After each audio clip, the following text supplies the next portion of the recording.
I sat motionless on the edge of the oversized bed, my long, unkempt hair cascading over my shoulders like a dark curtain.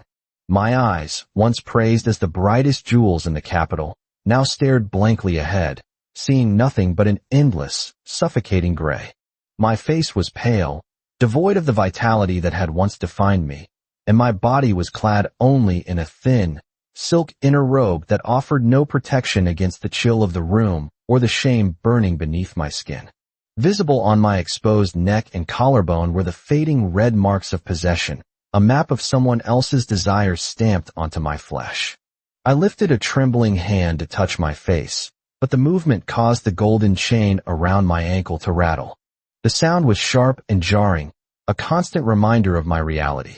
The chain snaked across the floor, disappearing somewhere under the furniture, tethering me to this room like a prized, exotic animal. It was noisy. It was humiliating. I fumbled around me, my fingers brushing against the velvet duvet, seeking the edge of the bed. I wanted to move. I needed to move. My bare feet touched the plush carpet, sinking into the expensive wool as I slowly navigated the darkness toward where I remembered the table to be. My hands swept over the polished wood until I found the plate of pastries. I ate mechanically, swallowing dry bites without tasting them. For the past 2 days, I had refused food, hoping to starve the life out of this miserable body. But my captor, Gary, had no patience for my martyrdom. He had punished me severely, force-feeding me and ensuring I remained just healthy enough to endure his torment. I was terrified of another session like that.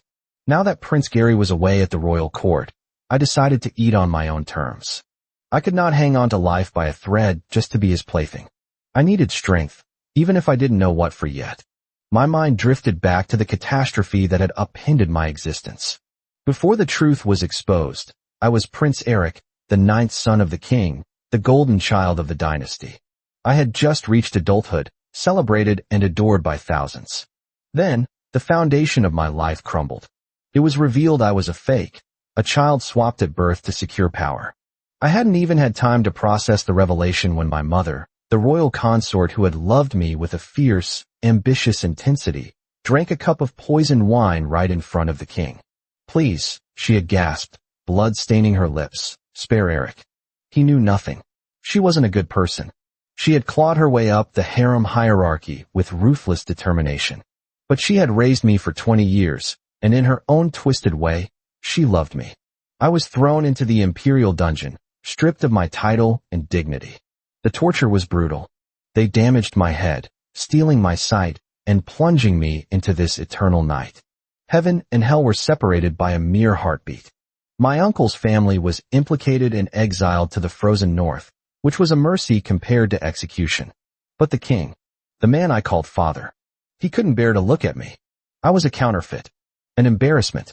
I used to be beautiful, untouchable, cold as moonlight. But when a star falls into the mud, everyone wants to stomp on it. My eldest brother, Prince Arthur, led the pack of wolves. He and his cronies, the sons of powerful nobles, had drugged me with something vile, intending to shatter whatever pride I had left. I remembered that night with visceral clarity. I was locked in a room heavy with cloying incense, surrounded by lewd whispers and grasping hands. They tore at my clothes, pinning my limbs. Just as despair threatened to swallow me, the door crashed open.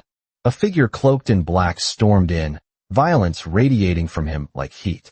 He took me away, but the drug in my system had already taken hold. On the back of his horse, wrapped in his heavy cloak, I had lost all sense of shame. I clung to him, my body burning, whimpering in need. "You're so loose, Eric," the man had whispered into my ear, his voice low and dangerous. "It's driving me insane. You really are a slut." I had bitten my lip to silence my own cries.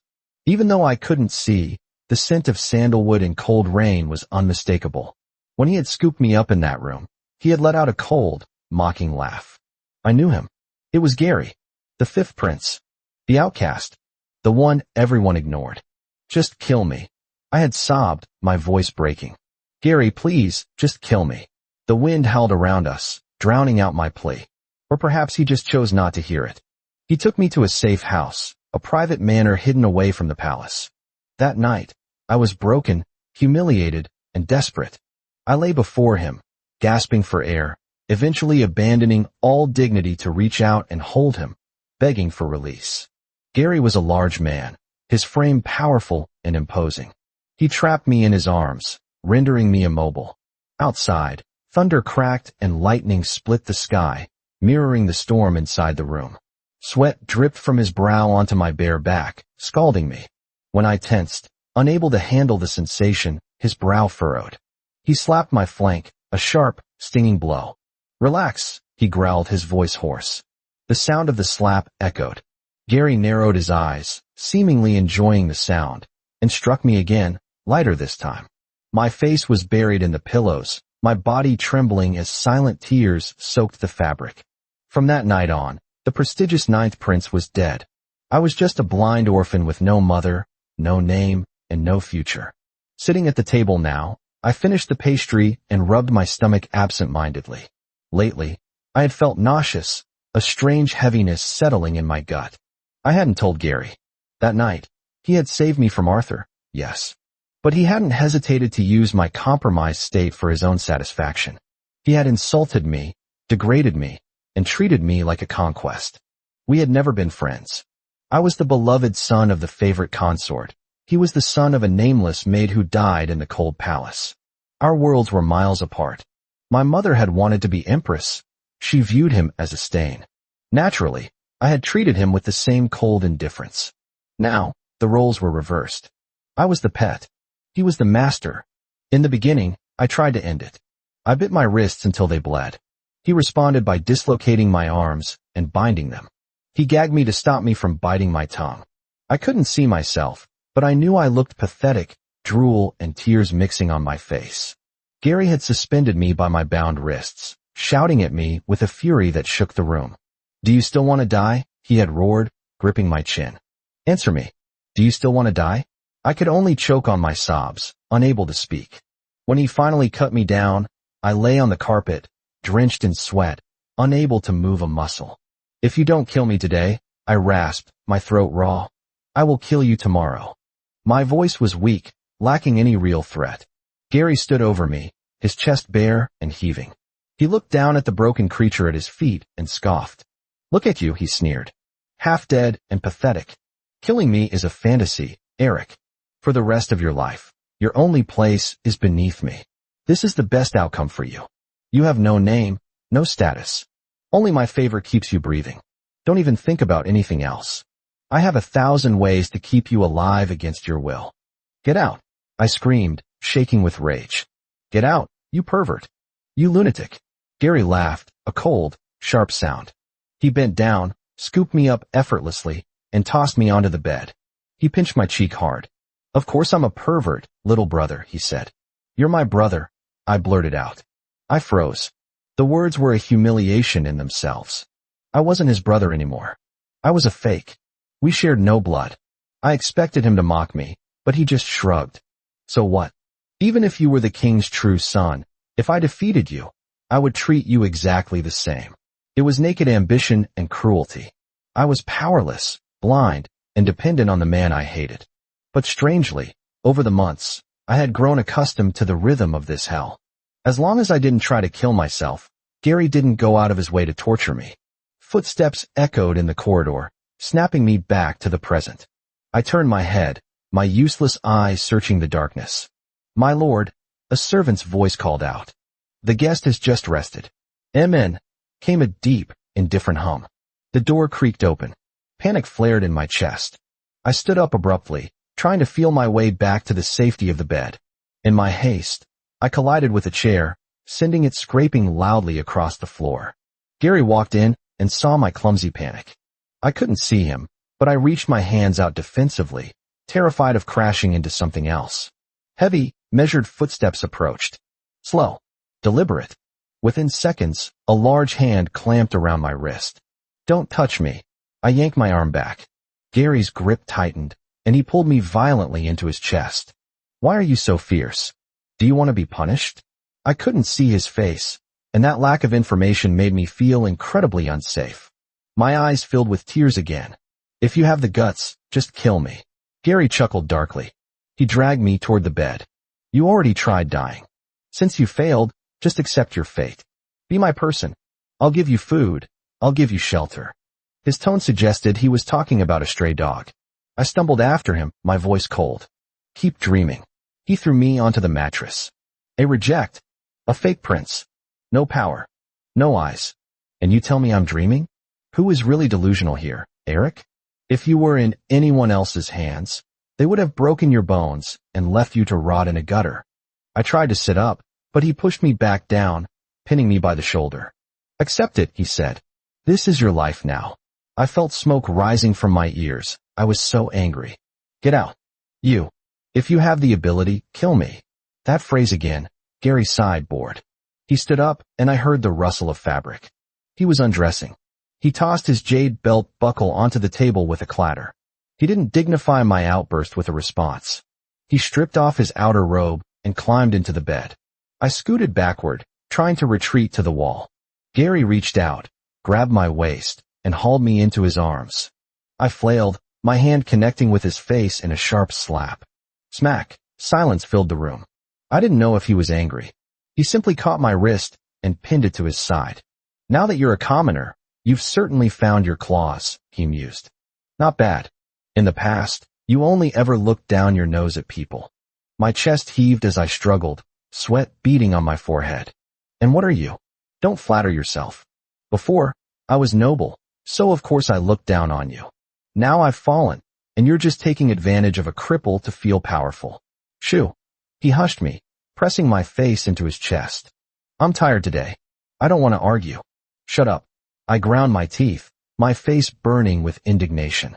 I wished I could see him. I wished I knew what expression he wore while he held me captive. He was staring at me. I could feel the weight of his gaze on my face, on my unseeing eyes. Gary was different from the other princes. He had no powerful maternal family. He grew up eating sour rice in the cold palace. He had survived the cannibalistic nature of the court by being ruthless. He was vicious, a wolf in human skin. By the time the other factions realized he was a threat, his fangs were already at their throats. Good, he said suddenly. What? I asked, confused. It's good that you can't see, he murmured. His thumb traced the damp corner of my eye. At least for me, it's pleasant. If I were you, I would be trying very hard to please me right now. The outside world is dangerous. Everyone wants to capture the fallen ninth prince. Those drugs they gave you. I've been investigating them. What about the drugs? I frowned. He scoffed. You won't die. Just stay here. In this entire world, Eric, the only person closest to you now is me. He pulled the quilt over us. I lowered my eyelids and stopped struggling. Gary didn't sleep immediately. He just lay there, watching me. Weeks passed. The weather turned colder. One afternoon, I stood on the veranda, wrapped in one of Gary's heavy fur cloaks. I listened to the rhythmic patter of rain against the roof tiles. I tilted my head back, trying to sense the gray light of the sky. You promised to heal my eyes, I said to the empty air. I will, a voice answered from the garden path. I hadn't heard him approach. Gary moved like a phantom. He stepped onto the porch, shaking water from his umbrella. In due time, he said, standing beside me.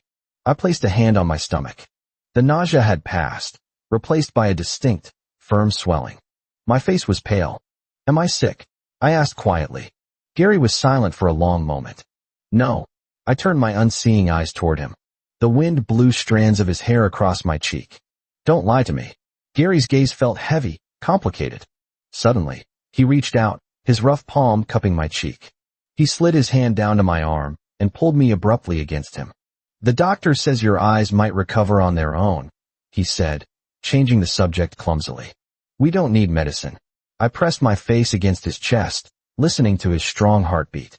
You're hiding something. I'm sending you away in a few days, he said abruptly. The capital is about to descend into chaos. If you trust me, I'll send you to a secure location. You can return when it's over. I pulled away, breaking his hold. I placed my own hand over the swell of my abdomen. I've become a monster, haven't I? Gary's face darkened. He grabbed my hand and pressed it harder against the curve. Not a monster. Ours. I closed my eyes, a tear escaping. You want me to die? You all want me to die? It's a joke to you. Don't be ungrateful. Gary snapped, his voice rising. If I hadn't shown up that night, Do you know what would have happened? That drug. That drug alters the body. It allows for this. He gestured vaguely at my stomach, his voice tight. I've looked into it. It's rare, but not impossible. It's dangerous, Eric. I know that. But if you dare try to hurt yourself, I will chain you to that bed permanently. I mean it. I turned my head away. And if I die during the birth? You won't, he said immediately, though his voice lacked conviction. I found a surgeon. The best. The child. I don't care about the child. But you. He trailed off, his hand trembling slightly as he touched my hair. Eric. The way he said my name, not with mockery, but with a raw, desperate hunger, made my heart skip a beat. The political situation in the capital deteriorated rapidly. The Empress and her family were making their move. The Emperor was failing. I sat in Gary's study, turning a white jade hairpin over in my hands. The northern tribes are restless, I said, breaking the silence. Prince Leo is guarding the border. He is the key. Gary looked up from his desk. Prince Leo? You call him by his name so affectionately. I can help you, I said, ignoring his jealousy. Leo has no interest in governing. He is a shield, a weapon. If you can recruit him, you win. Gary sneered. What makes you think I want that chair? I paused. You don't. He walked over to me, leaning down to stare into my eyes. My vision had been returning in patches, blurs of light and shadow, slowly sharpening into shapes. I could see the intensity in his gaze now. The throne isn't for me, he whispered. I'm just the Emperor's useful knife. Once he's done with me, he'll discard me. Then fight, I said. If I hadn't been blindsided by my heritage, you and I would be fighting to the death right now. Gary laughed, a genuine, amused sound. Eric, look at where you are. How can you still be so arrogant? I'm not arrogant, I said calmly. I'm vengeful. The Empress killed my mother. Prince Arthur humiliated me. I won't let them live. Gary stared at me. I didn't know about the consort. By the time I found out, the Empress had already covered it up. I felt my eyes sting. I was careless. I wasn't ruthless enough. We looked at each other then, really looked at each other. For the first time, I saw something other than possession in his eyes. I saw understanding. And beneath that, a terrified sort of affection. I need to leave, I said, standing up. Where are you going? He followed me to the door. He draped a cloak over my shoulders. It's windy. Prince Gary, I said formally. Don't lose your composure. We shouldn't have any more entanglements. We are on different paths. If I hadn't come that night, he asked, his voice strained, what would you have done? I looked out at the rain-slicked courtyard. I would have stalled for time, until my breath ran out.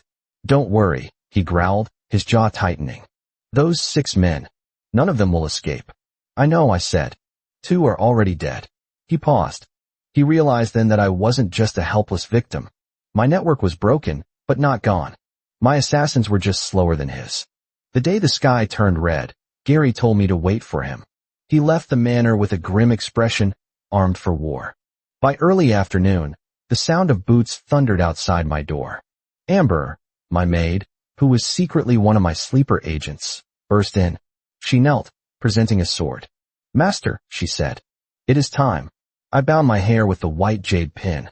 I wore loose robes to hide my condition, though at 6 months, it was becoming difficult. I took my sword, Mooncutter, in my hand.